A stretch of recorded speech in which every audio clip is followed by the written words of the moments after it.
Muy buenos días, pueblo amado del Señor, pueblo bendecido de Cristo. Los saludo en esta mañana aquí junto a mi hermano Donald. Es una bendición para nosotros estar compartiendo con ustedes la palabra. Amén. Envío palabra de bendición, envío palabra de sanidad, envío palabra de libertad, envío palabra de restauración para todos aquellos que hoy nos están escuchando y nos están viendo. Que Dios tenga misericordia de todos nosotros en esta hora y nos dé Dios la luz y la revelación de su palabra. En el nombre de Cristo Jesús. Amén. Amén. Vamos a leer hoy el Salmo 99. Jehová reina, temblarán los pueblos. Él está sentado sobre los querubines, se conmoverá la tierra. Jehová en Sión es grande y exaltado sobre todos los pueblos. Alaben tu nombre grande y temible. Él es el santo, y la gloria del Rey ama el juicio. Tú confirmas la rectitud, tú has hecho en Jacob juicio y justicia. Exaltad a Jehová nuestro Dios y postraos ante el estrado de sus pies. Él es santo. Moisés y Aarón entre sus sacerdotes, y Samuel entre los que invocaron su nombre. Invocaban a Jehová y él les respondía. En columna de nube hablaba con ellos, guardaban sus testimonios y el estatuto que les había dado. Jehová Dios nuestro, tú les respondías, les fuiste un Dios perdonador y retribuidor de sus obras. Exaltad a Jehová nuestro Dios y postraos ante su santo monte, porque Jehová nuestro Dios es santo. Amén.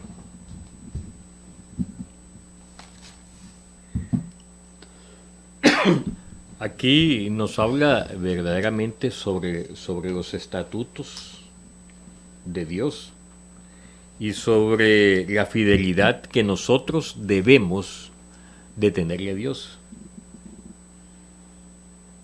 Porque aquí lo exterioriza cuando le dice de que Aarón y Moisés guardaron sus estatutos.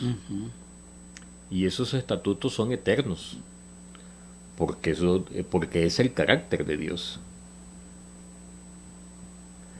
Es una ley eterna, porque si Dios es eterno, su ley es eterna.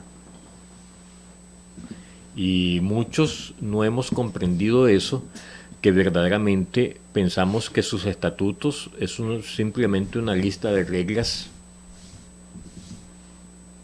difíciles de cumplir, cuando verdaderamente es una lista de reglas, pero de amor y de gratitud.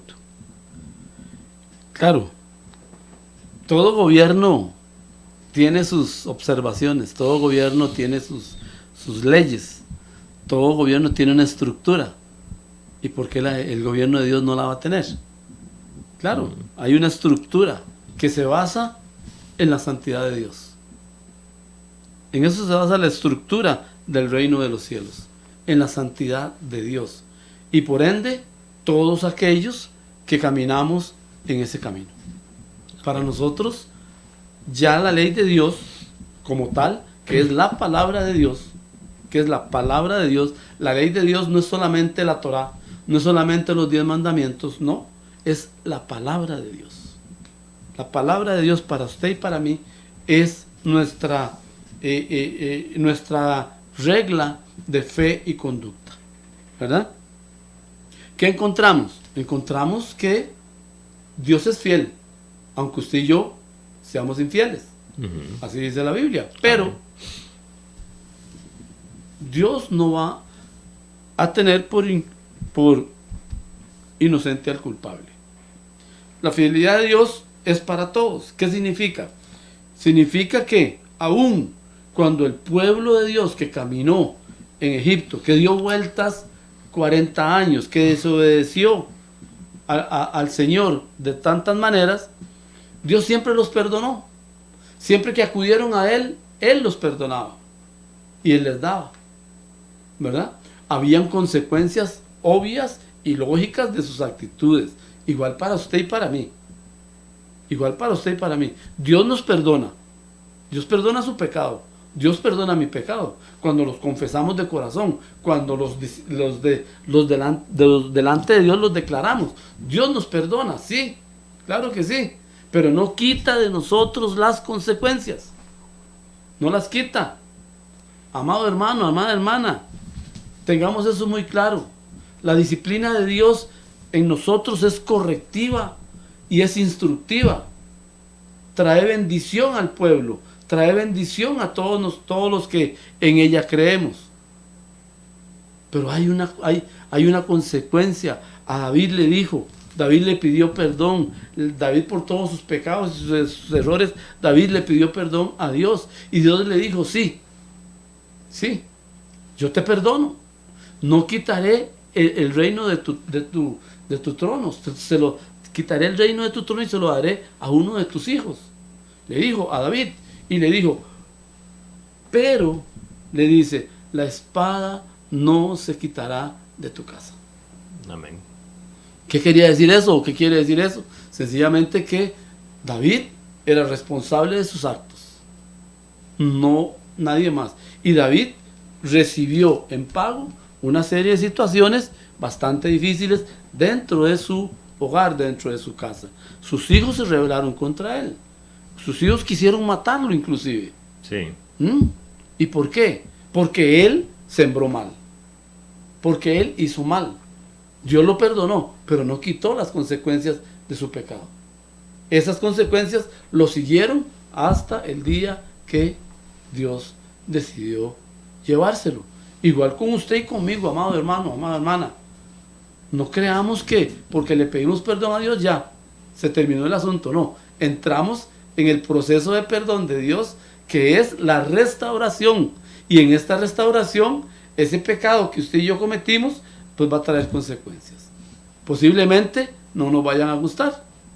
Pero si somos responsables, si somos honestos y si queremos seguir caminando en santidad y en rectitud, aceptémoslas. Nos va a ser mejor.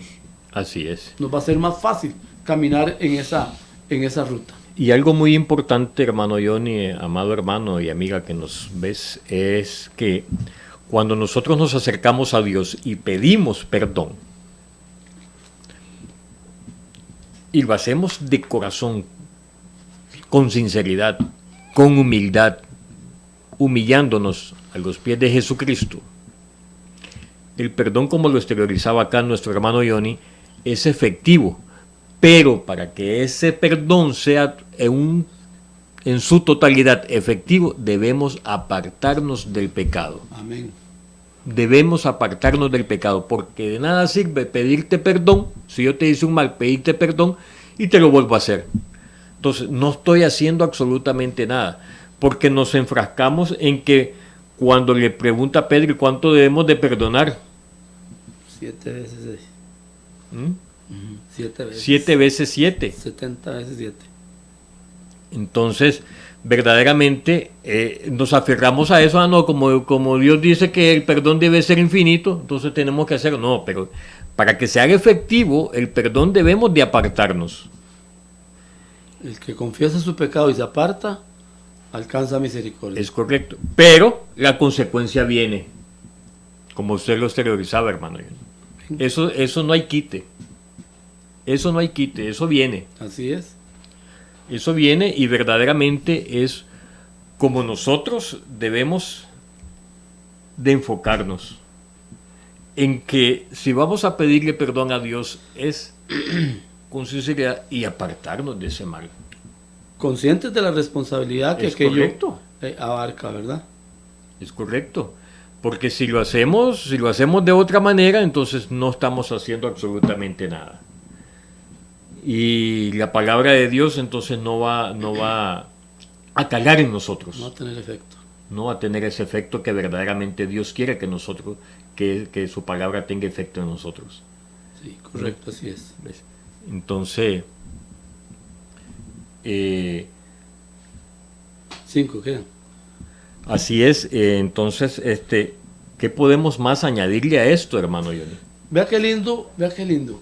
En aquel tiempo, Dice aquí en el versículo 7, dice que en columna de nube hablaba con ellos, con el pueblo. Amén. En columna de nube.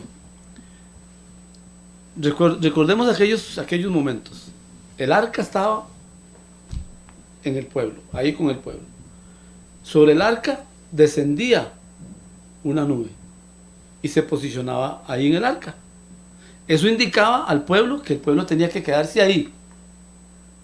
Cuando esa nube se levantaba, el pueblo seguía su rumbo, seguía caminando. En la noche dice que era una columna de fuego que alumbraba todo el campamento. Amados, ¿saben qué privilegio más enorme tenemos hoy nosotros? Que ya no es así. Ahora es el Espíritu de Dios directamente con usted y conmigo. Amén. Así es. Así nos habla ahora el Señor. Él directamente, a través del sacrificio de Cristo, el Espíritu de Dios viene a su vida, viene a la mía, y a través de Él, dice la Biblia, que nos redarguye. Dice que nos enseña todas las cosas. Dice Juan 8:32, y conoceréis la verdad. Y la verdad os hará libre. Eso hace el Espíritu Santo ahora. Es un trato directo con usted y conmigo.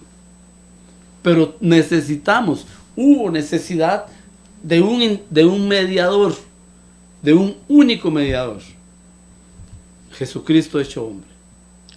Ese es el mediador que hoy hizo posible esa gran misericordia, ese gran amor, ese gran favor de la comunión directa y constante con Dios. Dice, subamos al trono de su divina gracia. Amén. Y subimos, ¿sabe cómo subimos? Directa y gratuitamente. Gracias a la sangre derramada por el Señor Jesucristo en la cruz del Calvario. Por usted y por mí. Y así es, amado hermano, verdaderamente es un privilegio el que nosotros tenemos, así como nos acaba de exteriorizar nuestro hermano Johnny. Y debemos de valorizar ese privilegio. Démosles vida y hagámoslos con valentía. Y con estas palabras terminamos diciéndote: Jehová te bendiga y te guarde. Jehová haga resplandecer su rostro sobre ti y tenga de ti misericordia. Jehová alce sobre ti su rostro y ponga en ti paz.